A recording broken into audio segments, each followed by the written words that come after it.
ಇಡೀ ಭಾರತವು ಅದರಲ್ಲೂ ದಿಲ್ಲಿಯವರೆಗಿನ ಹಿಮಾಲಯದ ತಪ್ಪಲು ಸೀಸ್ಮಿಕ್ ವಲಯವಾಗಿರುವುದರಿಂದ ಇಲ್ಲಿ ಭಾರಿ ನೆಲನಡುಕ ಎದುರಿಸಲು ನಾವು ಸದಾ ಸಿದ್ಧರಿರಬೇಕು.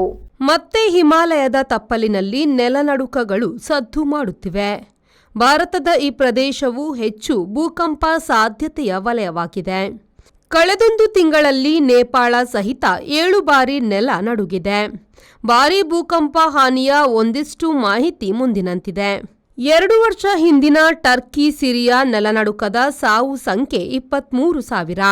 2004ರ ಹಿಂದೂ ಮಹಾಸಾಗರ ನೆಲನಡುಕದಲ್ಲಿ ಮುಖ್ಯವಾಗಿ ಇಂಡೋನೇಷ್ಯಾದವರು ಎಂದು 2,83,000 ಜನರ ಪ್ರಾಣ ಹೋಯಿತು.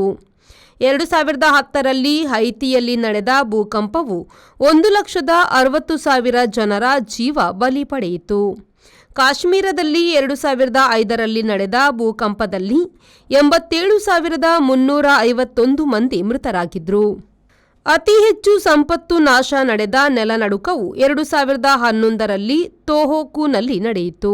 $360 ಬಿಲಿಯನ್ ಸಂಪತ್ತು ನಷ್ಟ 2008ರ ಸಿಚುವಾನ್ ಭೂಕಂಪದಿಂದ $150 ಬಿಲಿಯನ್ ಸಂಪತ್ತು ನಾಶ ಕಂಡಿತು. ಇದರಲ್ಲಿ ಸಾವು ನೋವಿಗೀಡಾದವರ ಸಂಖ್ಯೆ 87,000.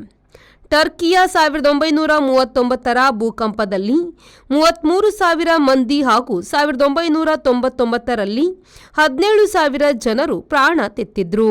Bureau report, V4 news, Delhi.